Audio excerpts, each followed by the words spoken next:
This is Gardening in America, and I'm Ed Hume. Today we're in Seattle at the Volunteer Park Conservatory, and I'm with the senior gardener, Stephanie Johnson-Tolliver. Stephanie, where is Volunteer Park? Well, Volunteer Park is real close to downtown. We're on Capitol Hill in Seattle.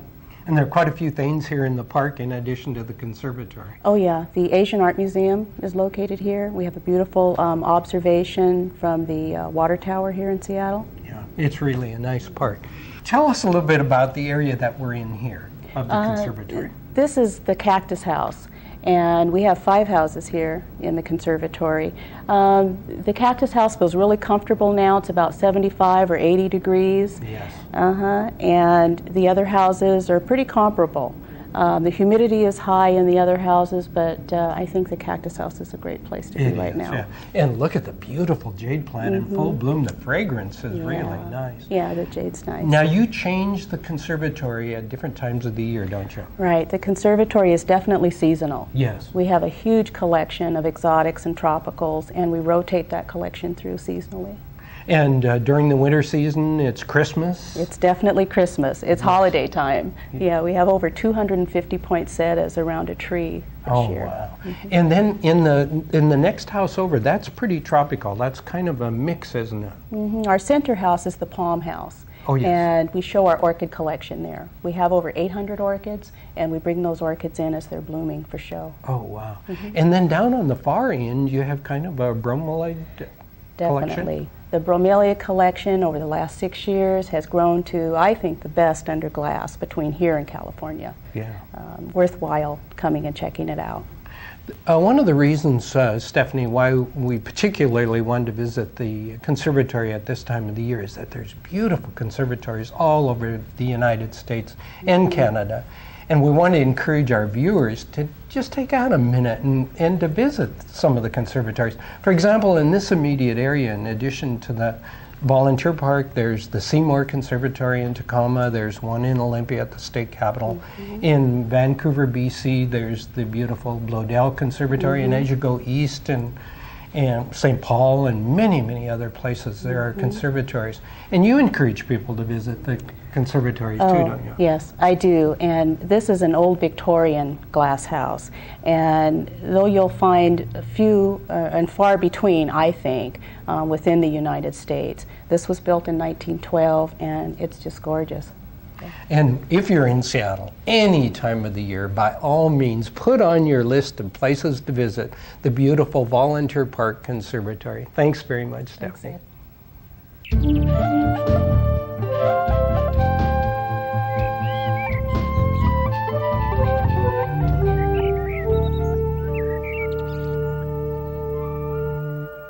Of all the ways to compost, I think one of the best ways is to do it naturally in the soil over winter. So here's what you do. You take your leaves and your garden refuse and spread them out on the soil. And it's a very easy, simple process like this. And then next we'll add some fertilizer. And this is organic fertilizer. It has blood meal and other ingredients in it. It'll get the microbes going, and boy, this compost will just really decompose very quickly over winter right in the soil. The next thing we'll do is to add some lime. And in this case, I'm using the dolomitic lime. That's really important because some types of limes are not compatible with fertilizers. And this is a process you want to do, if you can, at exactly the same time. So use dolomite lime. Okay, see, that's a very simple process.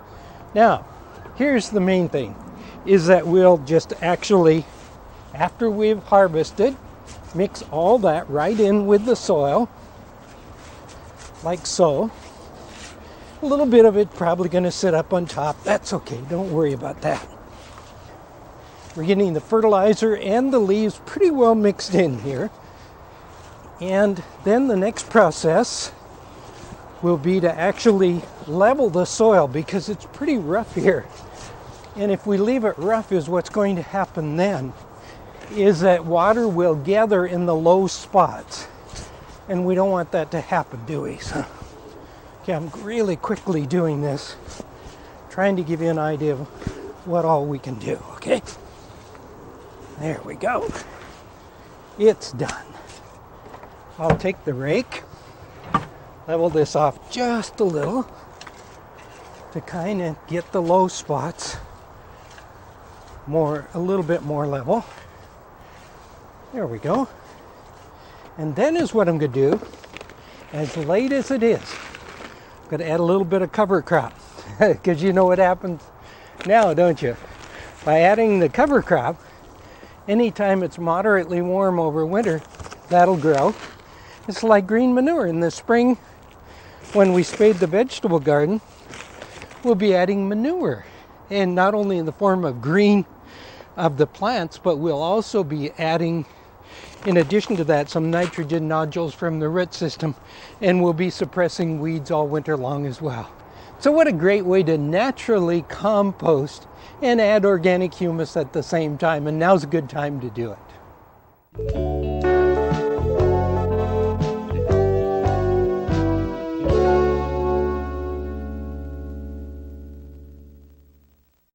For indoor color during the holiday season, it's the Christmas poinsettia. This is a variety called heirloom pink. We had it in our home last year and it was absolutely outstanding. It lasted for months. Here is the flower. On all poinsettias, the flower is inside here, this cluster. These are leaf bracts and they color up, and of course that's what we think of as the Christmas poinsettia flower. In addition, this variety has variegated foliage. So it has some really interesting characteristics, doesn't it? Here's a new one that's just out, and this is a variety that's now red. In fact, this is called Silver Star Red. Again, the flowers in the center cluster, the red leaf bract, but look at the beautiful variegated foliage. Kind of a different one, and I'm only going to talk a minute about varieties because I want to tell you how to take care of these in the house. This is a variety called White Star. Very pretty, isn't it? The whites are getting better all the time. And this is Peter Star Marble. This is a variegated variety, and a lot of new variegated varieties have been introduced probably over about the last 5 years or so. And then here is a brand new poinsettia. This is called a winter rose. And you know, we were given one of these in August, and I've got to tell you, right now it's as pretty as it was in August. And that means that they last for months and months. But look at the double flowers, and as ruffled as they are, but also notice the gorgeous dark green foliage on them. Really very, very pretty. It's a whole new introduction, whole new type of poinsettia. So they're really long lasting. Now, a couple things about their care. Use them wherever you want in the home. If it can be kind of a bright light area, that's great. They don't need sunlight. But here's the most important thing I think of all. Take a glass or a decorative vase. If it's on a coffee table, you want a decorative vase. Fill it full of water and then place that container right next to the plant. And you may want to hide it on the back side of the plant, is what happens as the moisture evaporates from the container. That provides the humidity the poinsettias need. It makes all the difference in the world in how these react, and they'll keep in bloom for months and months and months. The other thing is, very often the poinsettia plants come in foil like this. Make sure always that you punch a hole in the bottom of the container so that water doesn't gather. And if you'll do those two things, you'll have so much success with your poinsettias. And why not enjoy them during the holiday season? They're absolutely beautiful, and they're year-round plants now. Don't worry about feeding them either. Poinsettias, they're great, beautiful plants.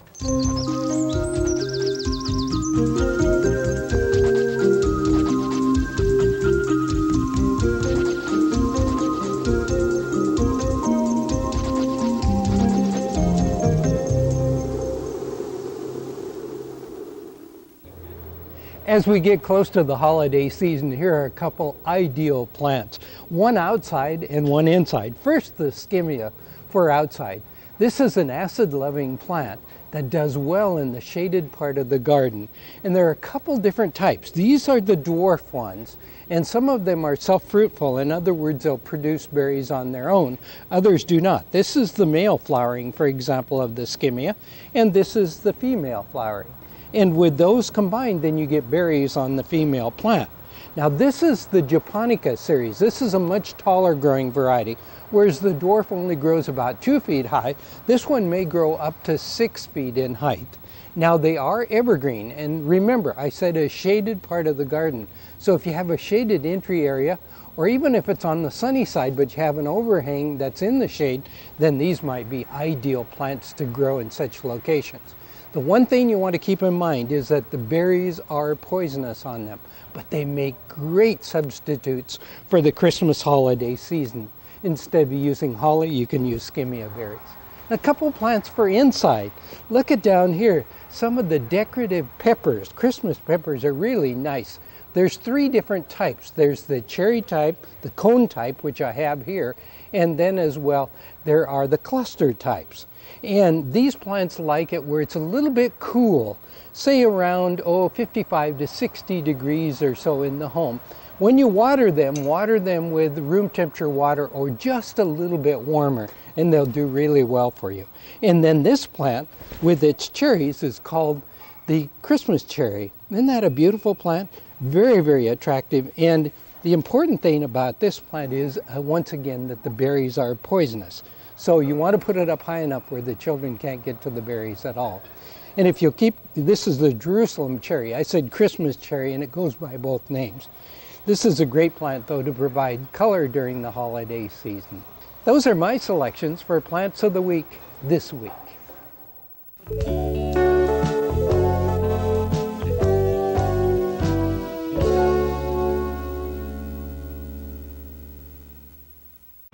It's time for you to think about selecting a cut Christmas tree. And one of the first things I do when I walk into a Christmas tree lot is to look at the ground. And if there are lots of yellow needles, hey, don't worry.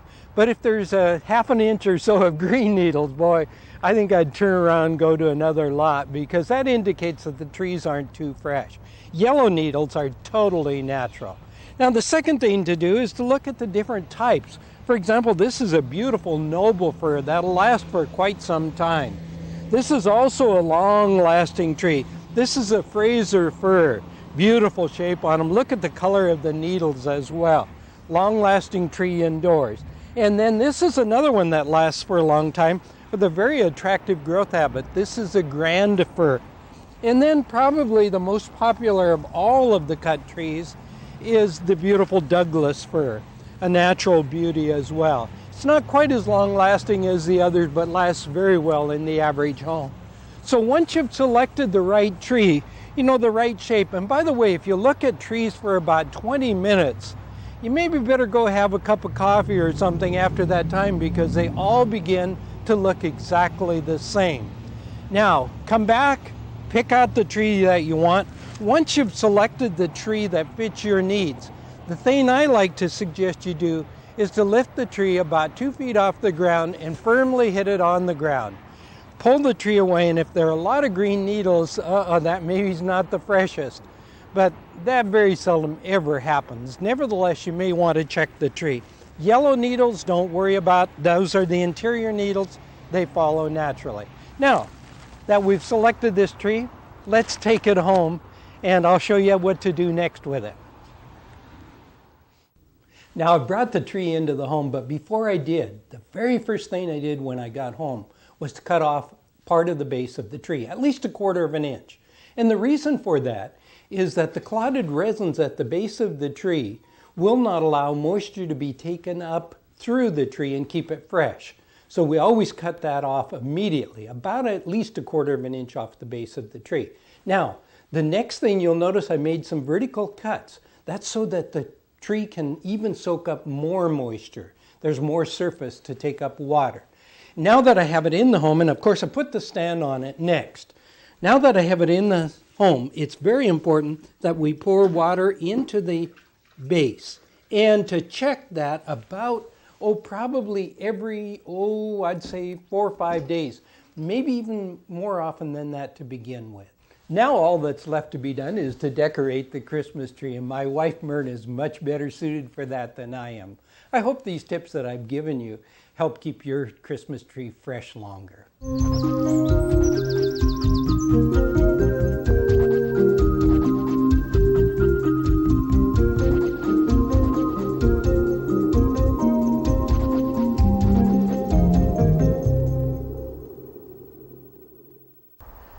Right now is a great time to do the pruning of deciduous trees and shrubs, and in this case it's a vine, it's the wisteria, and we need to prune it back a little bit, so we'll just get it out of here. And any of that kind of pruning is done during the months usually of November, December, January, and February. Now you'll notice also that some of these perennials are pretty well through, so let's just take a minute and cut them back to the ground. Actually cut them back about 2 to 4 inches from the ground. And the main thing is to get the foliage away here, because that can be a place for the incubation of insects and diseases. This is a chrysanthemum here, and I'll cut it about 2 to 4 inches from the ground. And the astelbia I'll cut just a little bit closer to the ground at this time of the year. Now they disappear completely. That does not mean the plant is dead. They just disappear. Oops, I didn't quite get all this foliage. We want to do that. Here's another chrysanthemum, so we'll do the same thing. And by the way, when these come up in springtime and are about that high, we cut them halfway back to the ground. That's on the chrysanthemums, so that they'll bush and become much nicer plants. This is one of the decorative grasses, and some are evergreen and some are not. And it's best on those that are not to cut them right back to the ground as well. You know, about 2 inches or so. Now, this is pretty well through flowering. So what I'm going to do is to cut it back as well, right to the ground. See how much better that makes things look too by getting them cut back a little. And there's some branches here that have fallen from the trees. And I should mention also that we have thinned the trees so that the air can flow through them as well. So this is a good time to do that. This is one of the sedums, and I'm going to cut it right back. And as I cut it back, I can see down below here new growth starting for next year. So I don't want to in any way damage that, but we'll cut above like so. And that really makes that look a lot better. And here's another one of the decorative grasses. And this is a variegated variety, in fact. And I'll cut it back as well. So see, already I made a major difference in this bed. There's a few evergreen boughs down. Now this is an evergreen grass, and so is the Festuca glauca. So those I will not touch. Those will remain intact. The only touching I would do is if they needed some shaping. And then moving over quickly here, if the rhododendrons need pruning, it can be done now. But why not let them bloom and enjoy the blossom and then do the pruning as soon as they're finished flowering? But get busy, get the pruning shears out. Now's a good time to prune.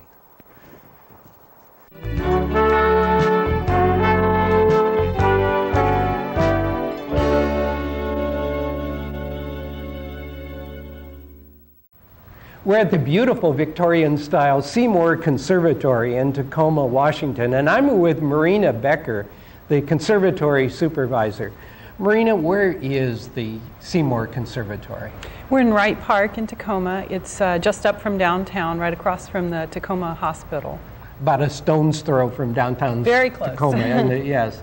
And we're here during the Christmas holiday season, but the conservatory changes several times, doesn't it? Oh, it changes really frequently, every 3 to 4 weeks. We completely take out all the potted plants and put new ones in. In January, we'll come up with azaleas, and then we'll start in with our tulips and daffodils, hyacinths for Valentine's Day, and then we just keep going with the progression throughout the whole year. And at this time of the year, of course, the viewers will see the gorgeous poinsettias in bloom, but also in the background, you've got some really gorgeous amaryllis. Yes, we do. Yes. Many colors, and they're very large and a lot of blooms on each one. This is such a popular plant with the homeowner now that here's a place where you can come and get an idea of some of the different varieties, and I'm sure that you folks can help them with the the information on how to grow them as Sure, well. the cultural things to do. Now, tell us as well, you've got a gift shop back here, Yes. and then the house the other way, what does that feature? Well, over here was our north wing, and it's our tropical plants for the most part. And those are permanent. Those don't change like the seasonal displays. But there's a lot of orchids in there, and there's a lot of other warm tropical type plants, and it's beautiful. Now, with the orchids, do you change them as they come into bloom? Or? No, we don't. We move them around so that the ones that are blooming are more prominent, but they're always in that room. I see. Tell me also, the conservatory here, what are the hours? The conservatory is open from 10 to 4:30, and that's 7 days a week, every day, and the gift shop's open from 11 to 4. Okay, so it has totally different hours. Yeah. Marina, tell me a little bit about the other areas of the conservatory. Well, we have the pond area, which we have a lot of big koi and goldfish and even a couple of catfish. And then we have some specialty specimen plants like our citrus, our big ponderosa lemon right as you enter the building. And there's also a pomelo. And the tillandsias are an interesting group of plants. Those are all epiphytes, and we have a lot of those as well. Yeah, it's a beautiful place to visit. Thanks, Marina. That's all the time we have today. Hope you can join me at the same time again next time. And remember, our relationship with the planet today is tomorrow's future. Have a great week.